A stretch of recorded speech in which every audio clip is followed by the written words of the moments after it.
ಮೊನ್ನೆ ಯಾರೋ ಫೋನ್ ಮಾಡಿದ್ದಾರೆ, ಆಕ್ಸಿಡೆಂಟ್ ಆಗಿದೆ. ಆಗಿಲ್ಲಪ್ಪ, ಬರ್ತಾರೆ ಪೊಲೀಸರು.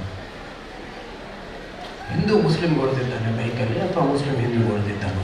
ಕಮ್ಯುನಲ್ ಆಗ್ತಾ ಇದೆ, ಜನ ಎಲ್ಲ ಸೇರಿದ್ದಾರೆ.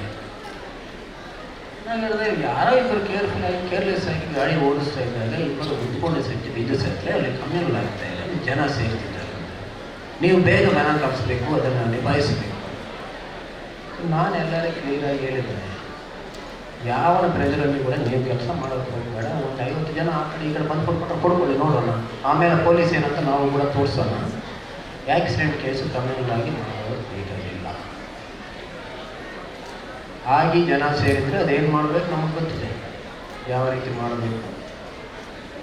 ಇಷ್ಟು ವರ್ಷ ಪ್ರತಿ ಆಕ್ಸಿಡೆಂಟಲ್ಲಿ ಎಷ್ಟೆಷ್ಟು ಜನ ಸೇರಿದ್ದಾರೆ ಎಲ್ಲ ಲೆಕ್ಕ ತೆಗೆದು ಸೇರಿಸಿ ಯಾವ ಕೇಸಲ್ಲಿ ಯಾರು ಏನು ಮಾಡ್ಕೊಂಡಿದ್ದಾರೆ ಎಲ್ಲ ಲಿಸ್ಟ್ ಮಾಡಿ ಡೇಟಾ ಎಲ್ಲ ಫಿಟ್ ಮಾಡಿ ಇಟ್ಕೊಂಡಿದ್ವಿ. ಯಾರು ಎಲ್ಲಿ ಯಾವ ರೀತಿ ಯಾವ ಕೇಸಲ್ಲಿ ಹಾಕ್ಕೋಬೇಕು, ಏನು ಮಾಡಬೇಕು ಎಲ್ಲ ರೆಡಿಯಾಗಿ ಡೇಟಾ ಇದೆ.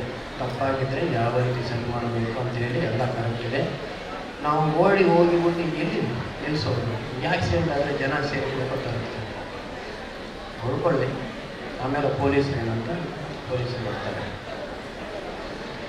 ಆದರೆ ನಿಮ್ಮೆಲ್ಲರ ಕೈಯಲ್ಲಿ ಕೂಡ ಒಂದಿದೆ, ಈ ಎಲ್ಲ ನಮಗೇನಿದೆ ಈ ಕಷ್ಟ ನಿಷ್ಠುರ ಎಲ್ಲ ಕಡಿಮೆ ಮಾಡಲಿಕ್ಕೆ ನಾವೆಲ್ಲರೂ ಕೂಡ ಟ್ರಾಫಿಕ್ ರೂಲ್ಸ್ ಕರೆಕ್ಟಾಗಿ ಫಾಲೋ ಮಾಡಿಕೊಂಡು ಆಕ್ಸಿಡೆಂಟ್ಸೇ ಆಗಿಲ್ಲ ಅಂದರೆ ಒಂದು ರೀತಿಯಾದಂಥ ನ್ಯೂಸ್ ಇರ್ತಿ ಊರಿಗೆ ಇದ್ದಿತ್ತು.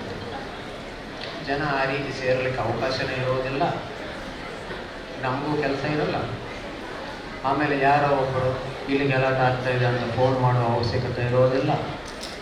ಜನ ಕೂಡ ಖುಷಿಯಾಗಿರ್ತಾರೆ. ಮನೆಯಿಂದ ಬಿಟ್ಟಂಥ ತಂದೆ, ದುಡಿಯುವಂಥ ಮಗನು, ಯಾರ್ಯಾರು ಹೋಗಿರ್ತಾರೆ ಅವರೆಲ್ಲ ಯಾವ ರೀತಿ ಮನೆಯಿಂದ ಬಿಟ್ಟಿದ್ದಾರೆ ಅದೇ ರೀತಿಯಲ್ಲಿ ವಾಪಸ್ ಬಂದರೆ ಎಲ್ಲ ಖುಷಿಯಾಗಿರ್ತಾರೆ. ಎಲ್ಲ ಫ್ಯಾಮಿಲೀಸ್ ಆಗಿರ್ತಾರೆ.